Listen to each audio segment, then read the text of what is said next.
안녕하세요 여러분, 묶음사입니다. 오늘은 관세사 37기 합격자 인터뷰 영상인데요. 네, 간단하게 자기소개 해주시겠어요? 네, 안녕하세요.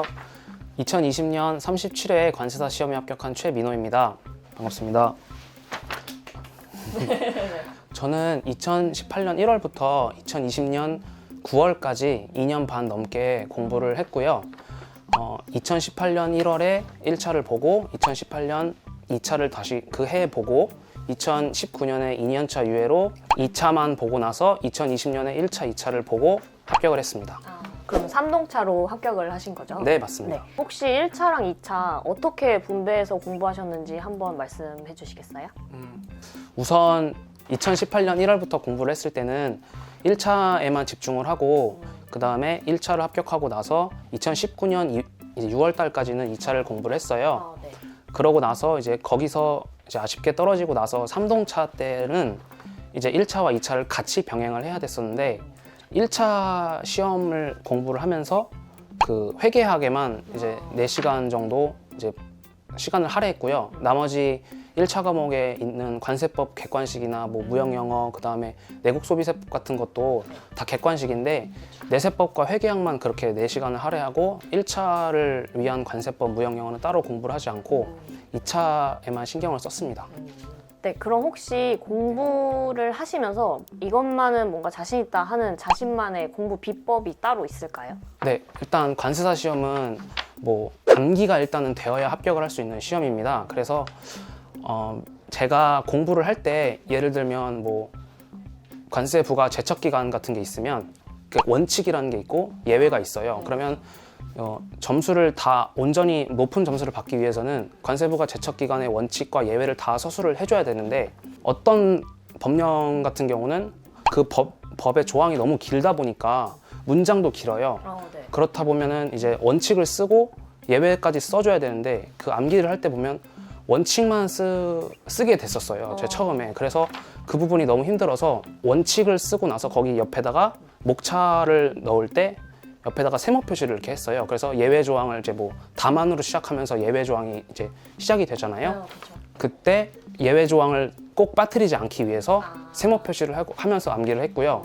그 다음에 반대로 예외 조항이 아니라 이제 원칙이나 아니면 법에 대한 설명이 있고 나서 그 다음 문장에 뭐 이 경우 어쩌고저쩌고 이러면서 이렇게 네네. 설명이 되는 게 있습니다. 그럴 경우에는 또 더하기 표시를 해서 이제 그 조항도 다 한꺼번에 다 적을 수 있게끔 그런 식으로 암기의 정확도를 높였습니다. 그러면 추가적으로 법조항이 있으면 그 외에 별도로 자신만의 기호를 표시해서 잊어버리지 않도록 네, 그렇게 하신 거죠? 네, 그 법의 표제들이 있잖아요. 네네. 그러면은 그 법의 표제만 적혀 있는 것들을 다 정리를 했어요.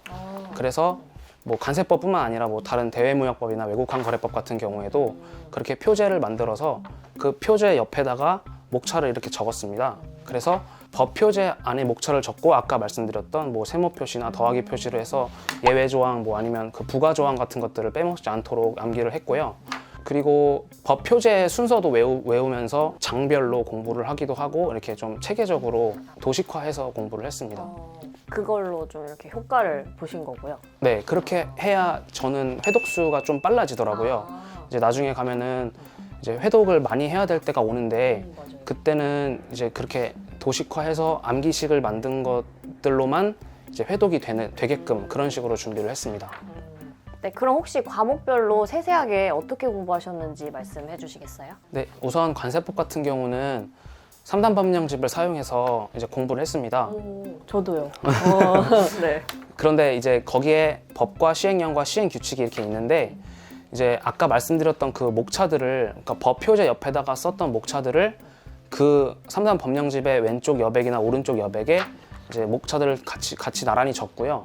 당연히 예외 조항이나 부가 조항도 그렇게 세모 표시나 더하기 표시를 해서 적었고 그렇게 3단 법령집으로 암기를 했습니다. 네, 관세율표 같은 경우는 일단 주규정과 호혜 용어만 외워도 진짜 벅찰 거예요. 그래서 뭐 다른 분들은 뭐 이렇게 해설서나 총서를 이제 좀 챙겨 가시는 분들이 계시는데 뭐 저는 머리가 안 좋아서 그런가 저는 주규정과 호혜 용어만 챙겨가도 되게 힘들었어요. 그래서 뭐 총설 부분은 뭐 2부나 뭐 16부 그다음에 뭐 그렇게 좀 중요하다고 생각되는 그 부분만 가져갔고요. 호혜 용어의 해설서 같은 경우는 아예 보지 않았고 그렇게 주규정과 호혜 용어를 이제 암기를 하되 뭐 제외 규정 뭐 그다음에 주규정이 되게 긴 문장들도 있어요.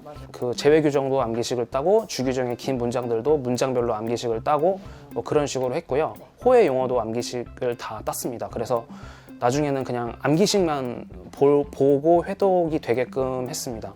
일단 관세평가 같은 경우는 관세법은 3단 법령집을 사용했는데 관세법은 4단 법령집이라고 해야 될까요? 그것을 사용했습니다. 그래서 법, 시행령, 시행규칙에 있는 것뿐만 아니라 거기 위임행정규칙이라고 해서 그 수입물품 과세가격 결정에 관한 고시가 있습니다.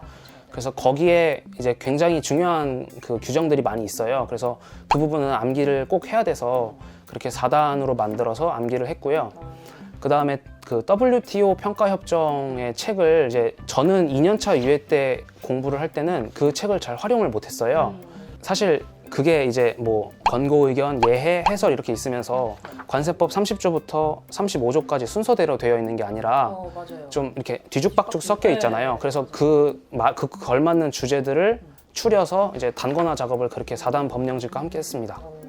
네, 그래서 그 고시에 관련된 내용이 이제 특수관계자 같은 경우에도 뭐 거기에 거래상황 검토법 이런 게 있으니까 꼭 고시를 빠뜨리지 않고 다 챙겨 가셔야 됩니다. 그래서 평가협정도 그렇고 그 평가협정 같은 경우는 이제 관세법에선 다루지 않은 것들 뭐 일괄거래라든가 뭐 그런 것들이 있기 때문에 반드시 챙겨 가셔야 되고 그거를 이렇게 관세평가책 보고 협정책 보고 이렇게 하면 불편하시니까 꼭 단권화 작업을 모의고사 보기 전까지는 해주셨으면 아마 합격하실 겁니다. 네, 다음은 무역실무 과목인데요. 무역실무는 이제 2년차 유예 때는 제가 점수가 가장 낮았습니다. 물론 과락은 면했지만 사실 평균 점수를 거의 다 깎아먹어서 그래서 이제 3동차로 공부를 할 때는 공부 방법을 좀 달리 해봐야겠다 해서 그 책에 있는 3대 협약이라고 하죠. 그래서 CISG, 인코텀즈, 뭐 신용장 통일규칙 같은 것도 목차를 다 적었습니다. 그래서 관세법 그 공부하듯이 목차를 적어서 다 암기를 했고 그 다음에 이제 운송협약이라든가 헤이그 규칙, 뭐 함부르크 규칙이나 아니면 보험과 관련된 그런 ICC 그 약관이나 아니면 MIA 같은 것들도 ICC 약관은 좀 많이들 암기를 하시는데 그 MIA나 그 운송협약들은 좀 이제 좀 소홀하게 보는 경향이 있어요. 아무래도 워낙 무역실무의 그 시험 범위가 워낙 많다 보니까 2년차 유예 때 챙겨갔지만 뭔가 이렇게 완벽하게 암기를 하지 못한 상태로 시험장에 들어가서 항상 마음이 불안했었는데 좀 이번에는 운송협약이랑 MIA도 좀 많이 가져가자라는 느낌으로 공부를 했어. 이제 번역문을 다 이제 이렇게 다운받아서 그렇게 해서 공부를 했는데요. 뭐 그거를 3대 협약처럼 다 달달이를 암기를 한 게 아니고 이제 뭐 피보험 이기라든가 뭐 보험증권 같이 이렇게 좀 중요한 그 주제들이 있어요. 그 주제들에서 다루는 것을 MIA 조항과 뭐 ICC 조항에서 이렇게 같이 이렇게 연계시켜서 이렇게 목차를 만들어서 공부를 했습니다.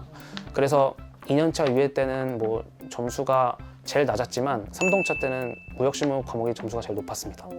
네, 마지막으로 이제 대외무역법과 외국환 거래법인데요. 대외무역법이랑 외국환 거래법도 관세법과 이제 환급특례법을 공부하듯이 이렇게 3단 법령집으로 공부를 했는데요.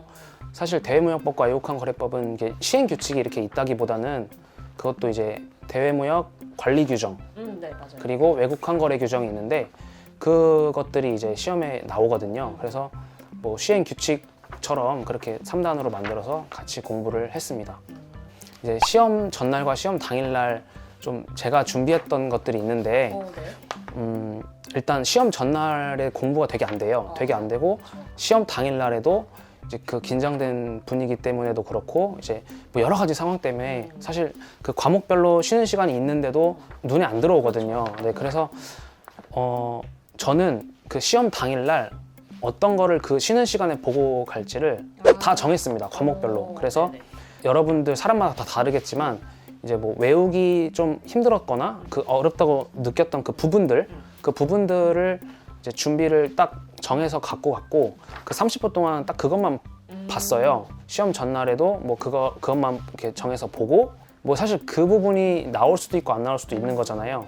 그렇지만 그 부분이 자신이 이제 좀 취약했다고 생각했던 부분이라면 그 부분을 그 직전에 봤기 때문에 갑자기 자신감이 이렇게 확 생기는 효과가 있어요. 내가 취약했던 부분을 완벽하게 지금 방금 봤다라는 그 인식 때문에 뭐 다른 거를 더 잘 쓸 것 같은 느낌도 들고 맞아요. 근데 저는 실제로 압수물품 매각 폐기 규정 그거랑 네, 무역 실무에서 이제 인코텀즈가 하지 않는 역할 10가지를 그거를 직전에 봤는데 오, 그게 나왔습니다. 그래서 오, 네, 맞아요. 뭐 저는 오, 네, 효과를 봤던 거죠. 말을 더듬네요. 오, 네, 그래서 네. 그렇게 하시면 좋을 것 같고 네. 지금은 밖에서 식사를 할 수 없지만 시험 당일날 네.